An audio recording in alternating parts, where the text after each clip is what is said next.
That was one of the wildest finishes you will ever see in playoff hockey, ever. As congrats to the Winnipeg Jets, their resolve and resiliency down the stretch as they win Game 7 in double overtime against the St. Louis Blues 4-3, and they win the series 4-3. They advance to the second round of the Stanley Cup playoffs and will face the Dallas Stars in the Western Conference semifinals, sending the St. Louis Blues home, who they wanted Connor, in Game 6, and of course, they did well for the most part, but couldn't close it down the stretch. Early on, we saw it. St. Louis had things going.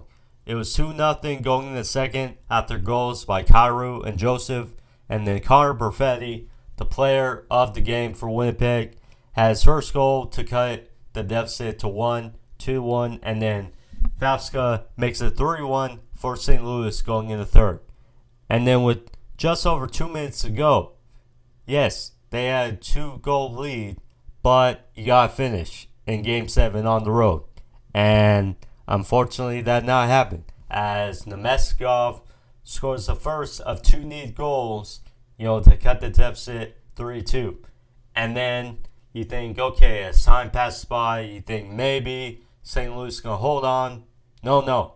With 1.6 seconds to go, Connor Perfetti, his second goal, he tips it in on Jake Pennington to tie up 3-apiece, sending the game to extra innings and up overtime.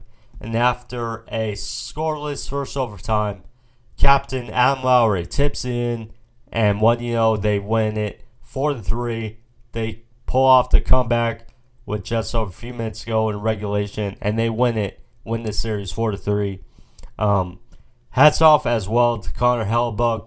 Yes, it wasn't his best series, but he did very well down the stretch. 26 saves and an 89.7 save percentage. So yes, he's gotten some backlash throughout the series, but still. As far as stats wise, Winnipeg dominated as far as hits and shots, 47-29 and 73-49. St. Louis did win more faceoffs, 48-38. Have more block shots, 29-24. But they did have more giveaways, 33-22. I mean, hats off to St. Louis. It was a very good season, 44-30-8. Fifth seed in the Central. But congrats to Winnipeg, Connor Hellebuyck, and Connor Perfetti, among others. We'll see against Dallas. Should be fun.